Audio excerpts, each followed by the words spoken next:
प्रिय दोस्तों, आज की हमारी कहानी है राजा का सवाल। तो चलिए शुरू करते हैं।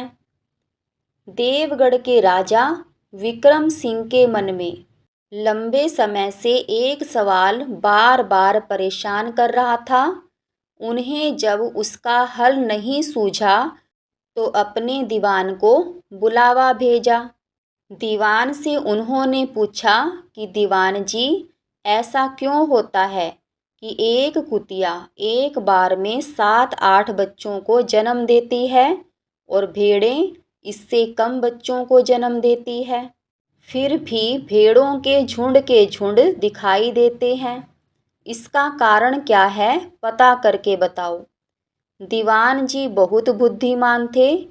उन्होंने राजा से कहा, महाराज, इस प्रश्न का उत्तर आपको कल बताऊंगा। आपको मेरे साथ चलना होगा। उसी दिन शाम को दीवान जी राजा को अपने साथ लेकर एक कोठरी में गए। उन्होंने उस कोठरी में 20 भेड़ों को छोड़ा और उनके बीच में एक चारे का टोकरा रखवाकर कोठरी का दरवाज़ा बंद करवा दिया। इसी तरह दूसरी कोठरी में 20 कुत्ते इकट्ठे किए और उनके बीच रोटियों की एक टोकरी रखकर कोठरी का दरवाज़ा बंद करवा दिया। दूसरे दिन बड़े सवेरे दीवान जी राजा को लेकर उन कोठरियों की तरफ गए। पहले दीवान जी ने कुत्तों वाली कोठरी खुलवाई। राजा विक्रम सिंह ने देखा कि 20 कुत्ते आपस में लड़ लड़कर जख्मी पड़े थे। सारी रोटियां जमीन पर बिखरी पड़ी थी।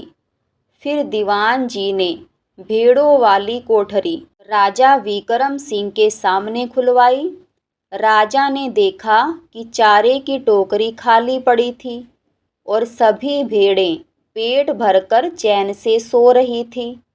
दोनों कोठरियां राजा विक्रम सिंह को दिखाने के बाद दीवान जी ने राजा के प्रश्न का उत्तर दिया।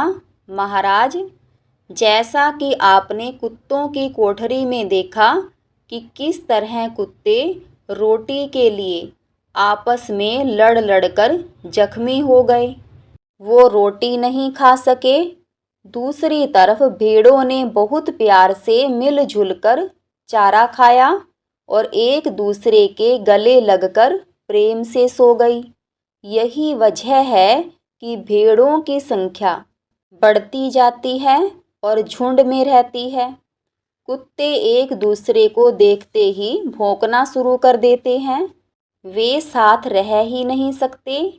कहने का मतलब यह है कि जिस समाज, बिरादरी या देश में इतनी घृणा और स्वार्थ हो, वह तरक्की कर ही नहीं सकता।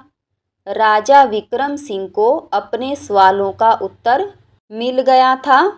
उन्होंने उसी समय अपने गले से हार उतारा और दीवान जी को भेंट कर दिया। तो दोस्तों, आपको हमारी ये कहानी कैसी लगी ज़रूर बताना। वीडियो में अंत तक बने रहने के लिए आप सभी यूट्यूब फैमिली को बहुत बहुत धन्यवाद। अगर आपको हमारी ये कहानी पसंद आई हो तो वीडियो को लाइक, शेयर और चैनल को सब्सक्राइब करना ना भूलें।